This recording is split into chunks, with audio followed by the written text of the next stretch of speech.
In looking at these arrest trends, I don't think the impact of COVID-19 is over yet. It's still present in what we're doing. Hopefully, it will just start to fade away now that things are starting to ease up somewhat.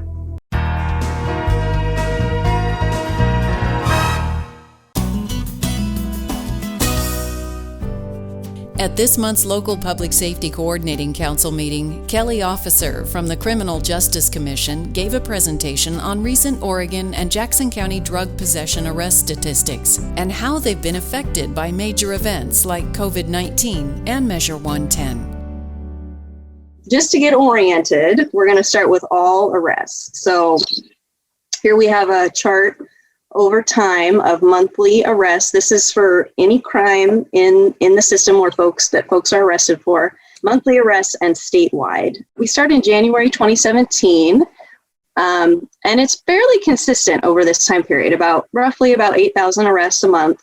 We see this blip, this low blip in February 2019, and many of you will remember that was the quote Snowmageddon in Western Oregon. And then, of course, in March 2020, we have the COVID-19 pandemic, which you can see just plummets those arrest numbers there. So February 2020 was just above 7,000 in that data set. We get to April, and it's almost to 3,000. So over a 50% drop in that 2-month period as the shutdown order came through for COVID-19. And we're really, in looking at these arrest trends, I don't think the impact of COVID-19 is over yet. I think we've seen that also in other data sets, traffic stops, prison intakes. It's still present in what we're doing. Hopefully, it will just start to fade away now that things are starting to ease up somewhat.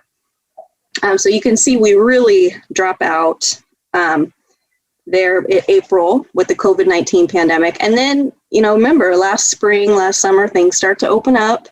Last summer was nice. Things kind of came back. And so we see that it increases. It does not get to the pre-COVID levels, but it does come up. And then starting in November 2020, it drops again. And that's, again, we had more restrictions come on at that time, some of those types of activities. And so this data is actually through May 2021, so through the end of last month. And so, we see somewhat of an increase there in the late spring, flattening out. So it sure still looks like, COVID is still impacting these numbers to some extent.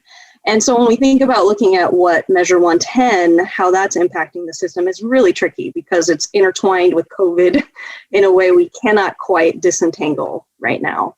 So now we're going to go to a statewide drug possession arrests. Now we have arrests where one of the crimes was drug possession. And this is at the state level. So starting in January 2017, we do see a slight drop when House Bill 2355 comes online at the statewide level. We weren't really expecting a change in arrests from dropping, some felonies to misdemeanors, but we did see that occur somewhat there. And then we have about a 2-year period where things are fairly stable. Some months up, some months down, roughly between 12 to 1,300 arrests a month. In some following slides, I've taken 2018 and 2019 and combined them to kind of look at a pre-COVID time of this drug possession arrest activity. Then when COVID hits, we see the big drop here. It's just above 1,100 in February 2020, and then by April, it's less than 500. So it's about a 60% drop when COVID hits. Again, we see it increase through the late spring and summer. That high point there is October 2020, and then dropping after November. That could be from the shutdown, the restrictions, the COVID restrictions at that time, or it could be that the measure passed in November 2020. So even though it wasn't effective yet, in some places, some things changed a little ahead of time. And then here, February 2020, when Measure 110 comes into effect, it's down at about 300 arrests a month, and then stays pretty consistently there for the next 4 months. So the next slide is Jackson County specific drug possession arrests here in the data. So with 2355, maybe a slight dip there at first, but it doesn't look like too much. and fairly steady again over that 2-year-ish period, 2018, 2019, kind of hovering around 150 arrests per month. Again, the big drop with COVID, I think it drops from about 130 to 50 in that 2-month period with COVID. Again, we see it kind of come back up over the summer. And it, it doesn't get to the pre-COVID levels, but it gets closer than what we saw in that statewide chart. And then again, drops down after November. And then here when it starts for February 1, it's at about 50 arrests per month. And then here for that next 4 months, it's bouncing between 50 and 70 arrests over that 4-month period at that time. So this next slide is drug possession arrests in 2018 and 2019, and then kind of rank ordered by county over that time period. And you can see here that Jackson County is the highest, pretty close to 3,500 arrests. Multnomah is second at about 3,200 arrests. So then I did the same chart here for the arrests in that most recent 4-month period to kind of look at post Measure 110. And again, Jackson County is the highest, but by a larger margin here.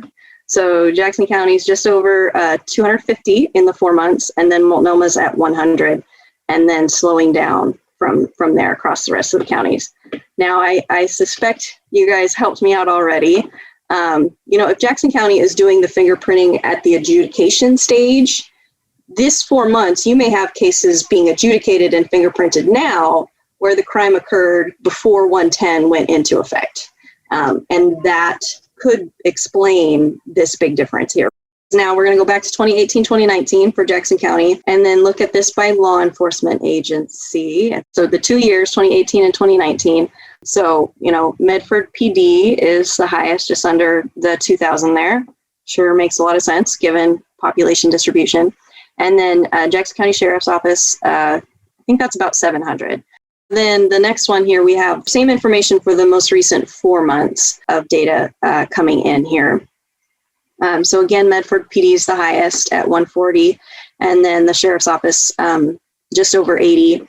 And then we've got Central Point and then the others coming in as well. So going back to 2018 and 2019, so the blue bar here statewide shows that meth accounts for almost 70% of all the drug possession arrests statewide. Jackson County is a bit lower at 65%.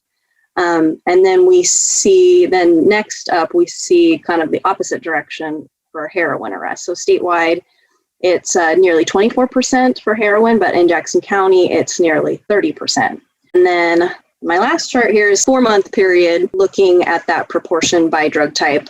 Again, Jackson County is a little lower proportion-wise for meth arrests, 57 compared to 65, but higher for heroin. So for Jackson County, heroin is nearly 38%. 27% statewide. And that is my final slide, and I'll conclude there.